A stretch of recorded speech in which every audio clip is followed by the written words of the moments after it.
Yeah. Michael, you told me that you watched my talk with Scott Ritter about the defense budget and all of that. What's your point on that? You mentioned something before coming up. What was your point on that talk? Well, he picked up on my point that I've been making 50 years ago, that there's a great difference between America and the balance of payments effect of America's military spending in other countries. Ever since the Korean War broke out in 1950, the entire balance of payments deficit for the United States from the 50s, 60s, and 70s has been military spending abroad.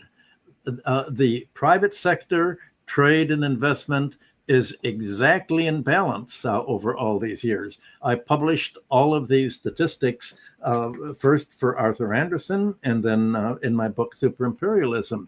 And immediately when my book Superimperialism came out, Herman Kahn hired me for the Hudson Institute and said the largest buyers of the book were the State Department and the military, the CIA and the military.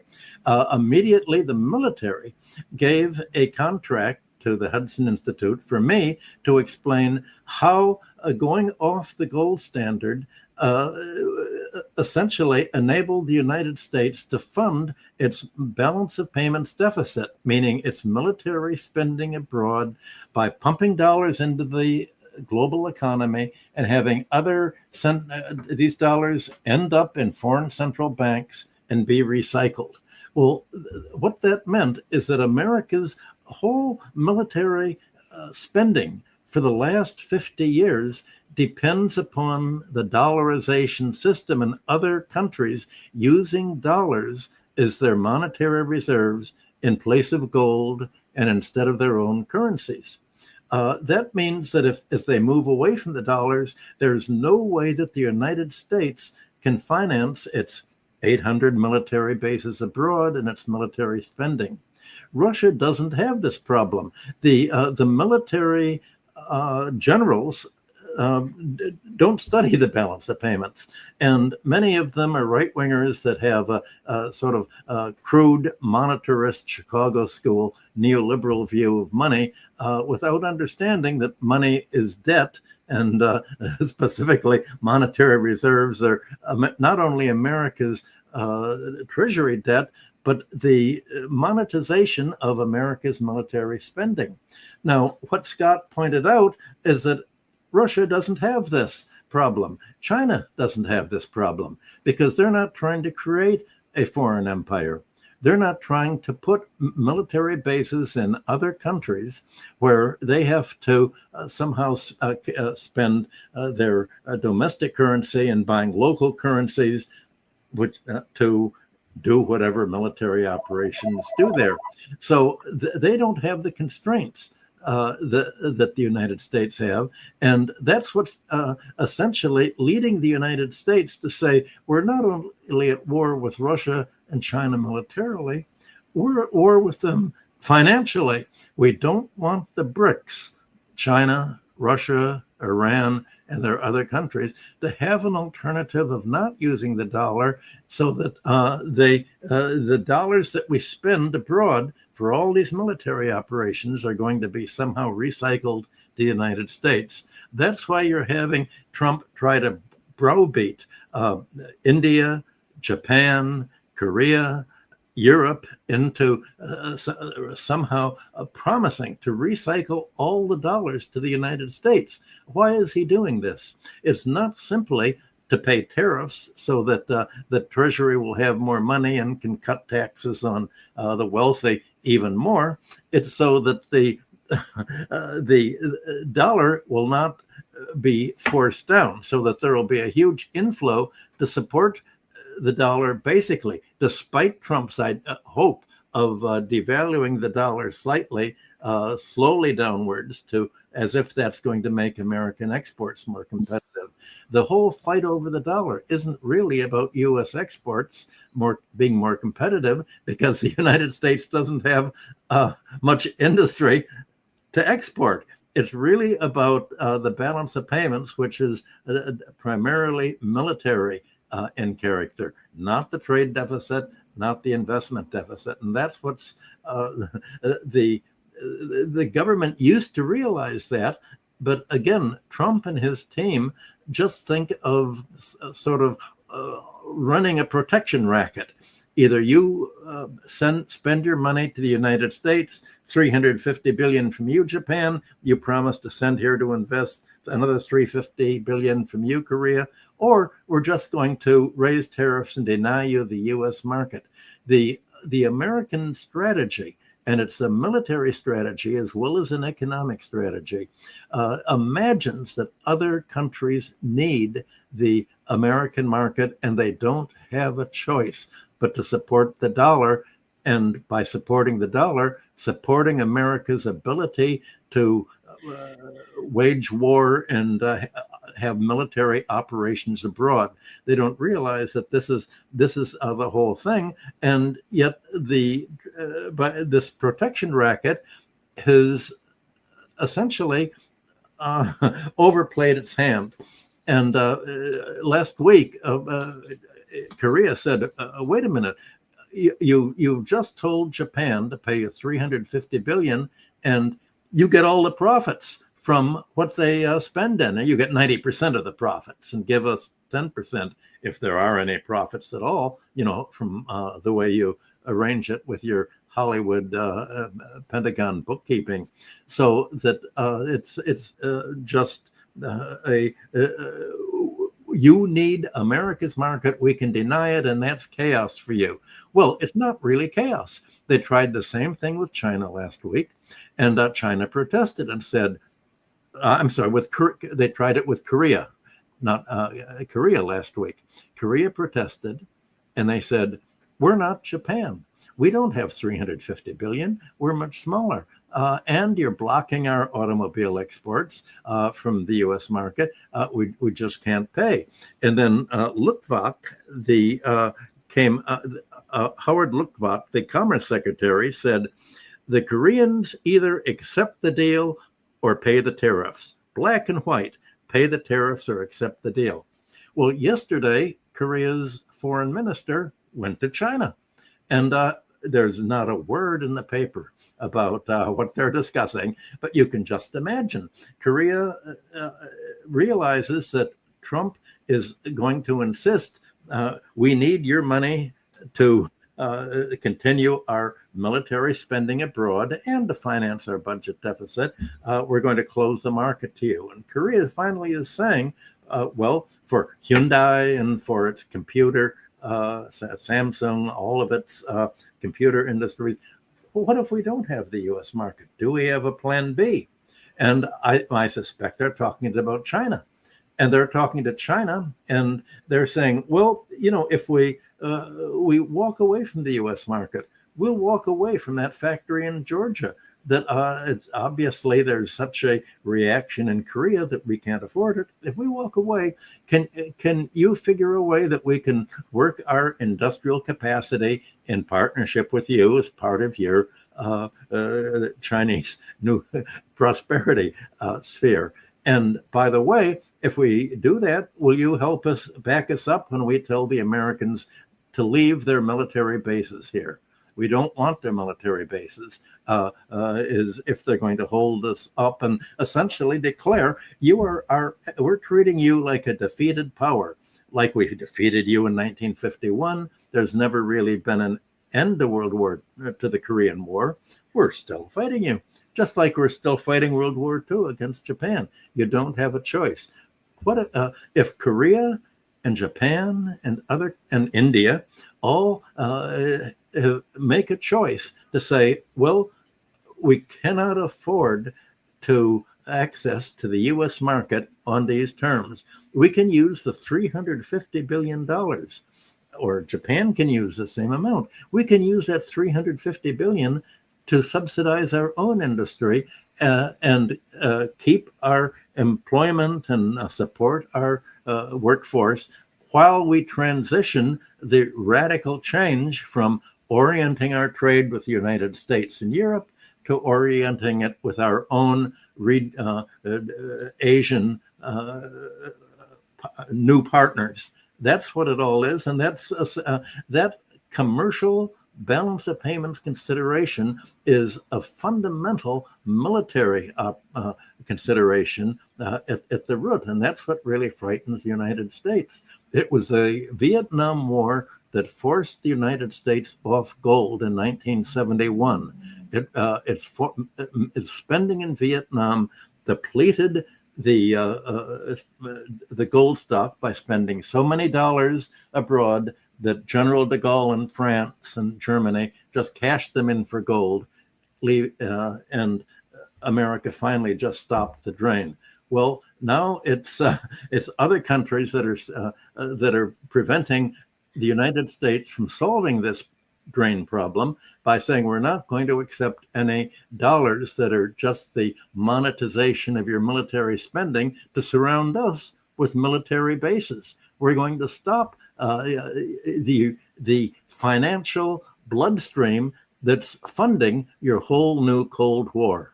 And this is not goes beyond the investment in missiles, the investment in boats. Other countries are not going to fight a war by invading any other country.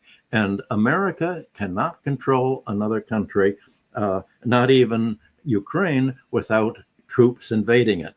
And the cost of a military invasion, infantry invasion, is very different from the domestic cost of sending missiles. China and Russia, Iran have no intention or ability to mount an army to send into other countries. All they have is missiles, basically, and that's what the next few years of war are going to be all about. Yeah. Go ahead, Richard. Okay, another way of saying this is that the United States cannot afford the empire.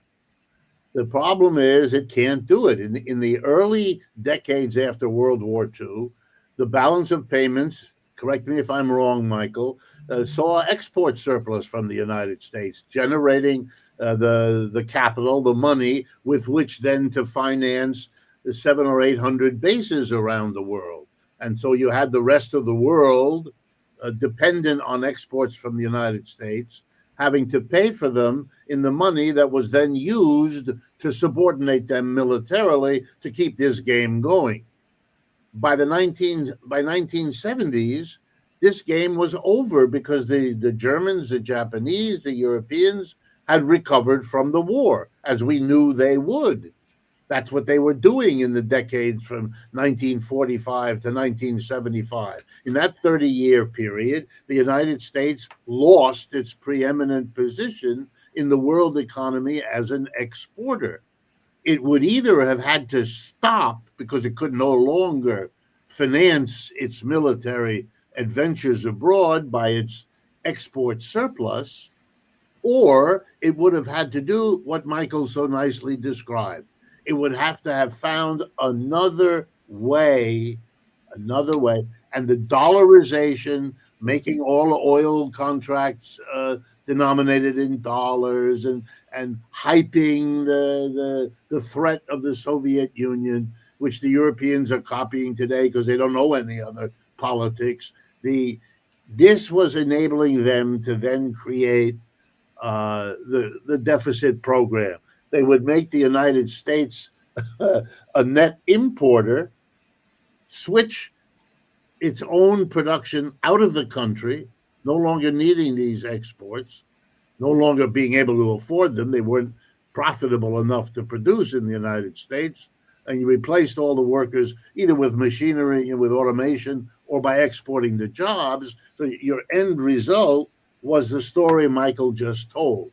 You could continue to finance your global military adventures, but now you finance them by means of imposing, if you like, on the world the need to hold reserves for their currency, because the agreed relationship among currencies was gone. That's what we had coming out of the Bretton Woods, and that's what we ended when Nixon took us off the gold standard in 1971. So then you have Michael's story. But let me do something we don't do enough of. Let me tell you a little bit on this program about the limits to all of this. In order to sustain now, when you have no exports, and when the ability of the United States to import is shrinking every day because the mass of our people are simply too poor. I mean, the statistic came out this week that the top 10, if I have it right, the top 10% of the income distribution accounts for 50% of the consumer demand in our society. All right, that's another way of saying that the bottom 90% are piss poor. They can't afford anything, right? Well, given that we depend on imports, that's not a good basis for the future. We're not going to be able to run the kind of deficits that we used to. That's my guess at this point. All right, what then is going to sustain the story Michael told? How are we going to pay for all of those bases? We don't have the exports to do it, and we're not running the kinds of deficits, nor is the rest of the world eager to accumulate dollars in the way that they were before. And that was true before BRICS became important. The decline of the dollar as a reserve currency is at least 30 years old. The Chinese once had 1.2 trillion. They have 750 billion. I know these are big numbers, but that's a big decline. It's not surprising, but it's a big decline. And so for me, I'm beginning to wonder, how long can you keep this up? And when you add the degree to which military payments in this country are a Keynesian support of aggregate demand in our society, then you see he can't afford a military, but he can't afford not to have the military. And I suspect that's the reason why Mr. Trump, who comes into office promising to stop the endless wars, has neither stopped them, nor has he been able to avoid proliferating more war.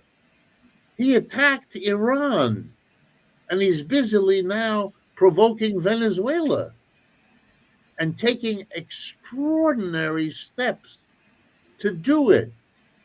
And giving carte blanche to Mr. Netanyahu is extraordinary.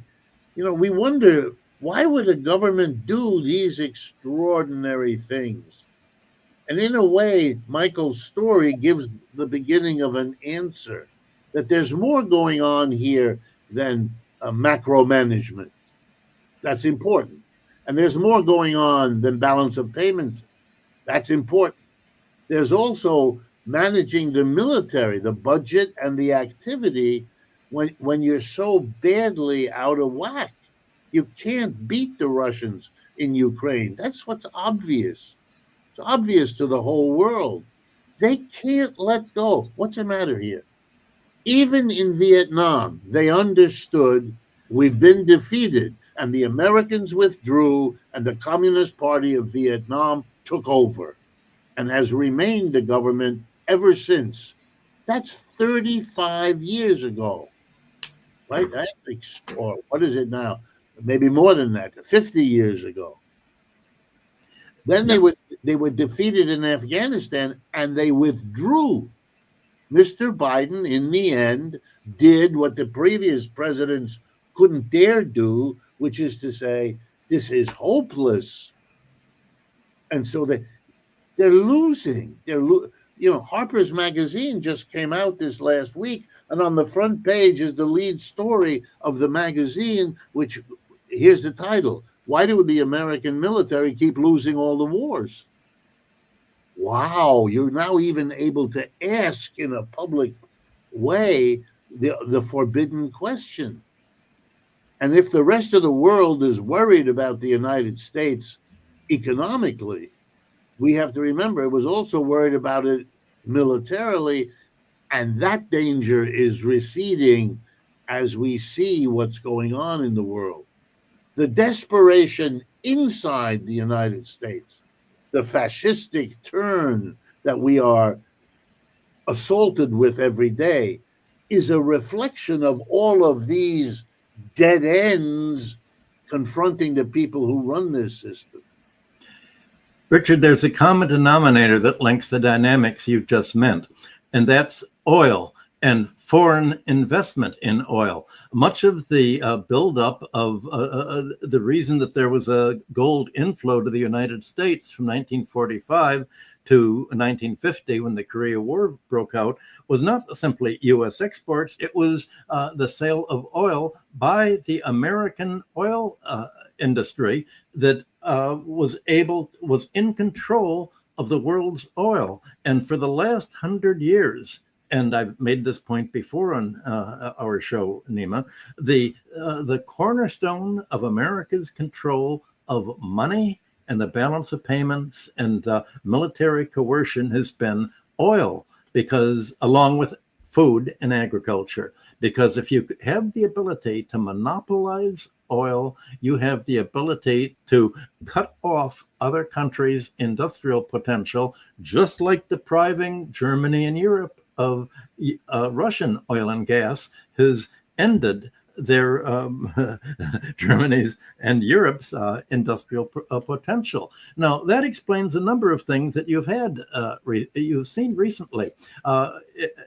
Not only has America continued to do everything that it can to isolate foreign purchases of Russian oil, but same thing with Iranian oil. It's tightened all of the sanctions against it. And the reason that Iran was overthrown in 1984 was largely because it wanted to nationalize the oil, and the Americans and British together, it was a British Iranian oil company at that time, felt they were losing control of the oil leverage. Well, fast forward today, you're seeing in the news, nightly news every night here has been taking off with Venezuela. Why Venezuela?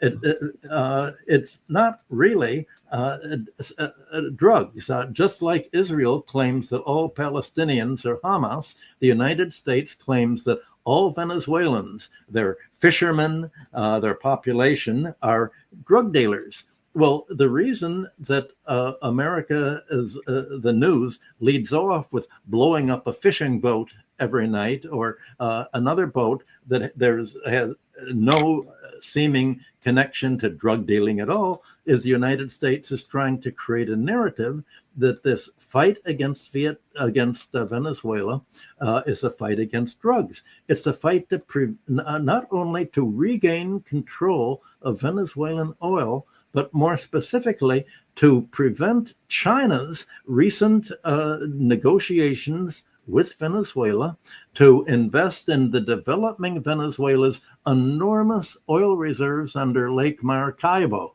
And imagine what the United States is worried about. Not only is China making itself independent of America's allies' supply and control of the oil industry from Russia, but now China can get its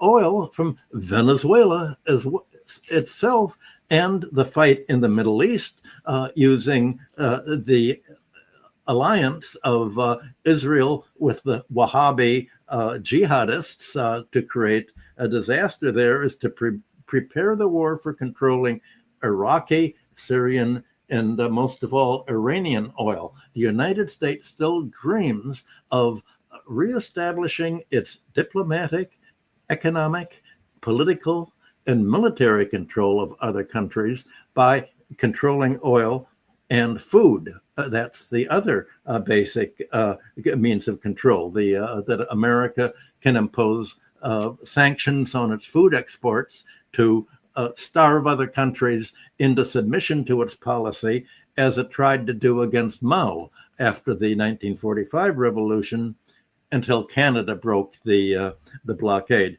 Well, right now you're seeing China shift voluntarily shift its way, its imports for soybeans away from the United States to Brazil.